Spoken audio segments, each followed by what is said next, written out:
السلام علیکم ورحمۃ اللہ وبرکاتہ۔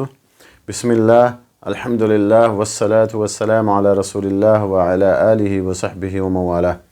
محترم ناظرین، حمد و صلوات کے بعد آج جو باتیں میں آپ حضرات کے سامنے رکھنا چاہتا ہوں وہ دین میں غلو کی صورتوں میں سے ایک صورت کے بارے میں۔ میرے دوستو، اللہ اور اللہ کے رسول صلی اللہ علیہ وسلم نے دین میں غلو اور زیادتی سے منع فرمایا ہے، اور دین میں غلو کی بہت ساری صورتیں اور شکلیں ہیں۔ انہی میں سے ایک شکل ہے انبیاء کرام علیہم السلام اور صالحین کے بارے میں غلو کرنا، جیسا کہ یہود و نصارہ نے انبیاء کرام علیہم السلام کے بارے میں غلو کیا، جیسا کہ اللہ سبحانہ و تعالیٰ نے قرآن پاک میں اس کا ذکر کیا ہے۔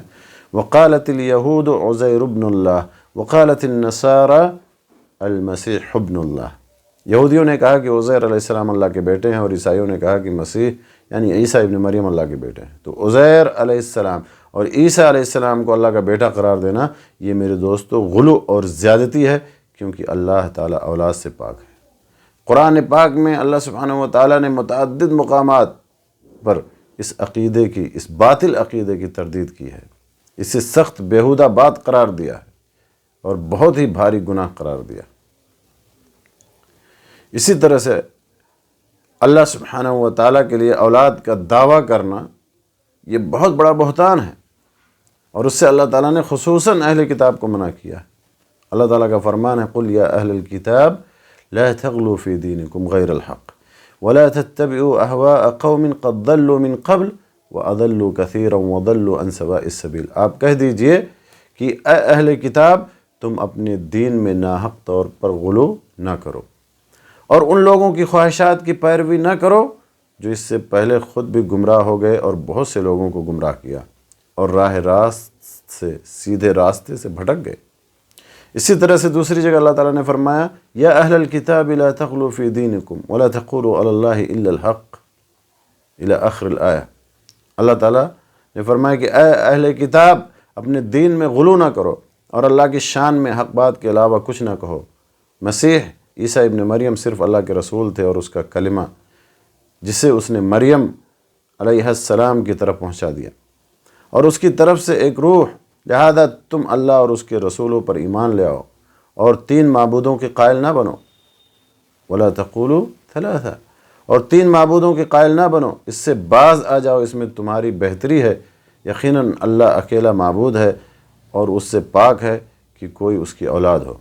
آسمانوں اور زمین میں جو کچھ ہے اس کی ملکیت ہے، اور اللہ بحیثیت کارساز کافی ہے۔ تو اللہ سبحانہ و تعالیٰ نے ان آیات میں اہل کتاب کو غلو کرنے سے، دین میں غلو کرنے سے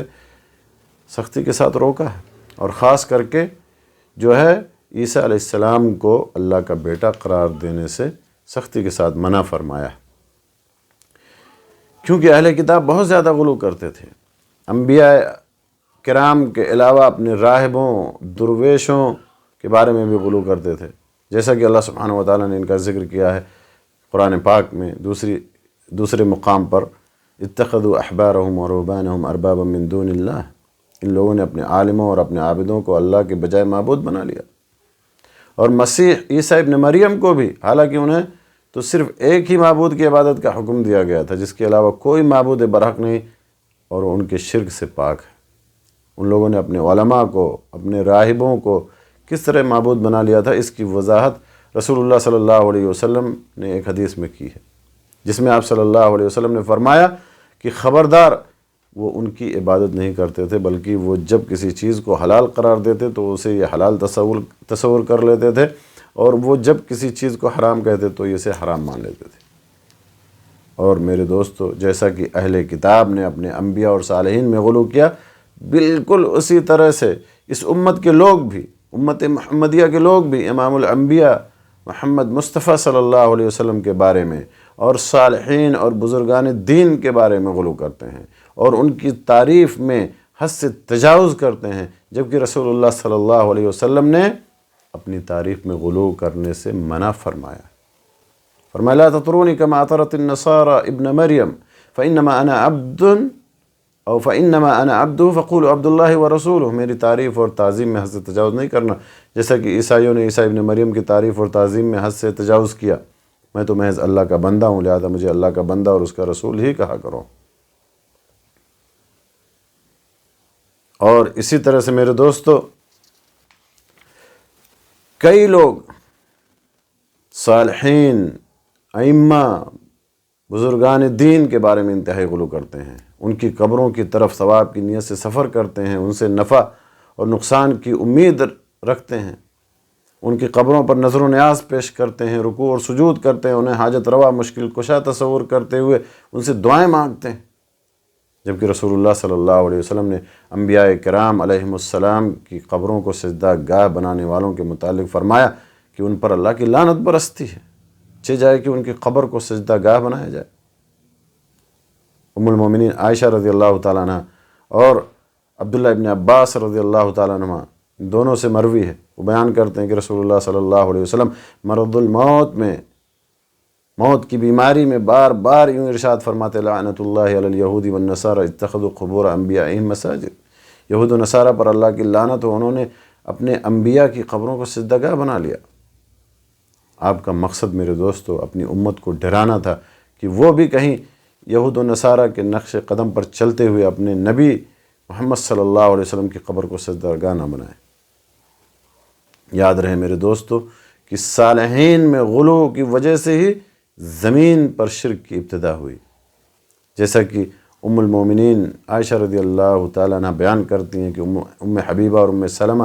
رضی اللہ تعالیٰ عنہما نے رسول اللہ صلی اللہ علیہ وسلم کے سامنے ایک گرجا گھر اور اس میں رکھی تصویروں کا تذکرہ کیا، جسے انہوں نے حبشہ میں دیکھا تھا، تو آپ صلی اللہ علیہ وسلم نے فرمایا کہ ان لوگوں میں جب کوئی نیک آدمی فوت ہوتا تو اس کی قبر پر مسجد بنا دیتے، سجدہ گاہ بنا دیتے اور ان میں ان تصویروں کو رکھ دیتے، تو یہ لوگ قیامت کے روز اللہ کے نزدیک سب سے برے لوگ ہوں گے۔